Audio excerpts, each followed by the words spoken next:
Alright, what's going on, guys? I know it's been a hot minute since I've uploaded anything, but this whole illness thing has really put a damper on shipping, which is what I was waiting on, because now we got this bad boy. So this is episode 2 of the Headlight build series. Last time when we left off, I just took them apart in the oven, and I've done a few steps on taking them all the way apart, but I was mainly waiting on these parts to upload another video. So we have halos with some diffusers, extensions, a regulator. This will take the 12 volt and put it to 5 volt, which is what these run on. And we got the controller, and this is going to be a Bluetooth controlled system. And then we also have the LED strips, which will be the tri-bars. So as you can see, these are able to be cut and then soldered, which is perfect for my application because I'll need to, because I basically need to recreate this, which kind of looks like a mess, but it's not. I mean, my plan with this series is to do a whole step-by-step for you that have these headlights and want to do this step-by-step. I'll leave the links for the exact products I use down in the description. It's not like an affiliate program where I get paid. It's just, I'm just trying to help y'all. So I don't gain anything from putting the links in the description. It's just, I had trouble finding stuff. People wouldn't help me. So I want to help y'all. I want to change that. So the links for everything here is going to be in the description for all the videos. So you might be asking, why don't we have any footage of this? Well, I wanted to take one headlight apart just to kind of see how it was. And it wasn't too bad, but I'm still measuring and comparing sizes of projectors. I'm going to do HID because that's what I feel like will work best with the projector. I don't want to do LED. That seems to work better for the reflector style, but for projectors, HID seems to be better. So in this video, I'm going to take apart the other headlight, and then I'll run you through how we wire all of this, what all this wiring is, because it might be a little intimidating. I've never done this, but I'm pretty comfortable with wiring. I'm going to try to make this as simple as I can for somebody who has never touched wires, has never broken open a headlight, and just how to make it, you know, top notch. Let's break apart the other headlight. Oh, and let me run you through all of this. So from the battery, we'll go the regulator. So this hooks onto the terminals, right? Battery terminals.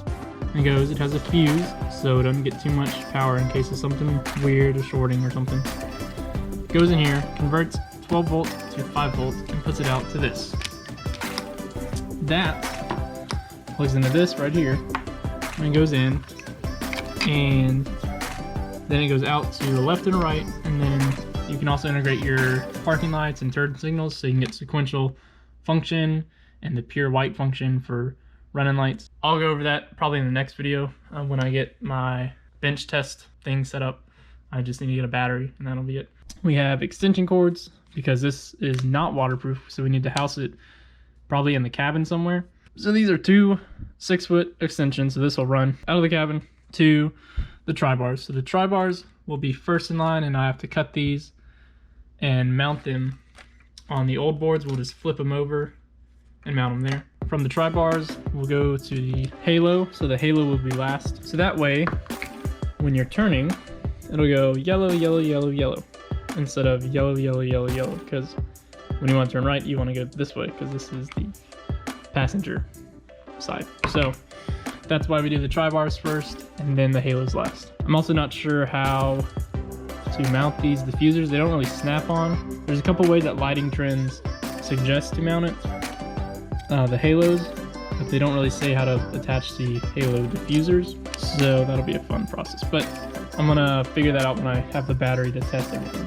One thing I may do is add an optional switch and put it, you know, on a blank switch area that I have in my dash, just so, let's say I don't know, fly out of town for a week, or let's just say I just don't drive for a while, right? More than a weekend. I just don't want this to drain my battery. I've heard it doesn't draw too much power when it's off, so you don't necessarily need that, but it's a peace of mind thing for me. I may do one with an LED just to say when it's on and off. I may do something as simple as a toggle switch. Kind of looks like an airplane, which is cool. This kind of seems to be the best of both worlds. It's smaller, more flush, and it doesn't require a third line that we would need a fuse for.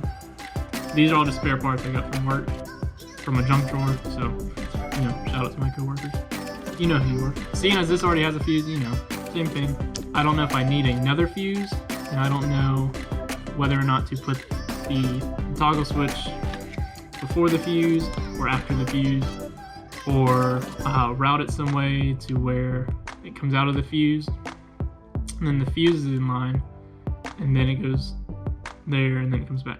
I'll have to research about that, but I'll let y'all know. So now that I've explained everything, let's take the other headlight apart. So this is how I've been storing them. I just kind of put a plastic bag cut in half over it, just tape the sides so nothing will get in, even though there's, you know, tiny holes there. And then this one, you can just see there's no other holes besides the headlight hole there. So I just tape that up so nothing will get on the inside. What we're gonna do is just take all this off, and don't throw anything away yet if you're following this at home, because we're gonna reuse the boards. So what'll happen there is we'll solder off these little resistors and the wires, flip them over so we have a nice flush side, and the LEDs on the bottom, we don't really care about them because A, they don't work, and B, we're not gonna reuse them. So set your screws somewhere safe so you don't lose them.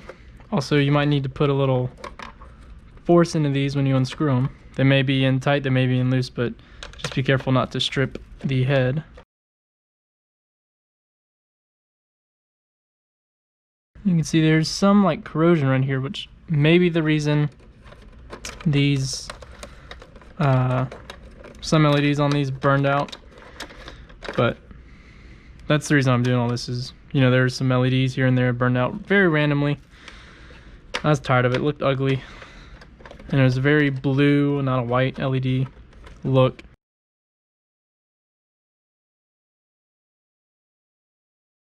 So we have all these 6 screws. We'll put them right there for now. So we take these boards off. So on the flip side, you can see they alternate pure yellow and then pure white. It's not really white, but yellow, white, yellow, white. The yellow ones, never really had a problem with them. The white ones always burned out, so at least they use quality yellow ones. If you plan on repainting them, you'll need to take out the diffuser, like acrylic. Not really sure what material that is, but you need to take that out in order just to paint it. I'm gonna get rid of the chrome right here. So I don't know if it's, you know, a tape or whatnot, but I'm probably just gonna sand it off and then paint it. I like the satin look, but we may go gloss, but it'll be hard. I may just tape everything off and just paint this black because it doesn't matter too much since our halos are, you know, that size. You'll only see the sides. So, but I just want a good surface to put it on. But, you know, this thing in the black tape is their little circuitry for switchback. And this gold thing is a resistor, and it's just taped on. So you can use a heat gun. You can just pry it off. It's kind of like that tape that they have on credit cards or debit cards, prepaid cards, for gift cards where you just roll it off. So put that aside for now. So I probably won't take this one all the way apart like that since we're not painting it yet. And I've just left this headlight, you know, face up so no dust gets on the inside. It's better just to leave it together until you're ready to paint. Good rule of thumb there. I will have to put these back in to get all this gray sealant off. I thought I would be able to peel it pretty well at room temperature, but it's pretty sticky. It's like Laffy Taffy consistency. So that'll need to go back in the oven. And I'll probably just put in just the glass when they go back in the oven. And while they're in the oven, I'll paint them. And then once I'm done, you know, putting a few coats on, it'll be ready to take them out. So I'm just gonna leave this like it is for now. So then we get to the actual housing. And you know, the bag kind of sticks to the sealant stuff, so you don't need to tape it down really. And all we have to take out of here is the projector. So we have a Phillips head right there, and then the two adjuster screws up and down, left and right. We aren't gonna do anything with this. And I think it's just taped on, but I don't really care. We might just leave it there. What I found was best was to unscrew this Phillips head on the inside first so you don't forget about it. And then use a socket set for the back. So I think it's just a little bit easier to do it this way instead of having a screwdriver. Because A, it won't strip, and B, it goes by a lot faster. So, you know, lefty loosey, like always.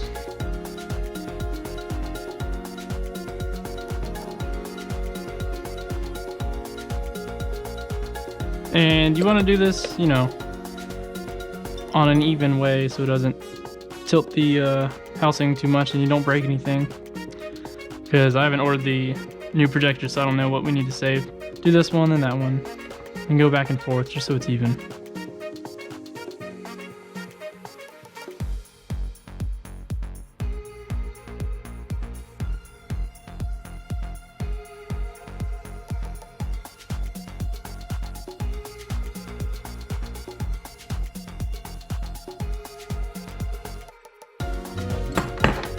So there's a projector housing. We might reuse this bracket. I still have to do some measurements, but it looks like the Spec-D retro quick system from the retrofit source only includes this square bracket right here, which we don't really use except to mount it to this metal bracket. So I'm gonna take some measurements, compare it, and then order the right ones. As a good rule of thumb, always put your screw, or any screws really, back where they were, just kind of, you know, snug so they don't fall out, and that'll be that. So that's how you take the headlight housing completely apart. If you want to take this completely apart, you have 4 screws that hold in the diffuser section, and then you have 3 screws that hold in this piece to the lens. 3 right there, and then 4 right there. So you can see I put the screws back in the hole, and then on the lens I did the same thing and just screwed these back into the clear lens. So that's how you take it apart. I don't think I said what sizes you need. So the halos, if you're gonna do halos, these are 90mm halos from Lighting Trends. You can use my coupon here. It's on the screen. It'll be in the description below. It'll save you 10% on your order, whatever you get. But these are the Flow series halos. Same thing, 90mm diffuser. So it's a nice even distribution. It doesn't, you know, the LEDs themselves don't stick out. So you'll see that next video when I get the whole thing hooked up and we'll test it. And then the Blue Ghost module, I did pre-wired, so it'll come with the regulator, so you don't have to buy that separate.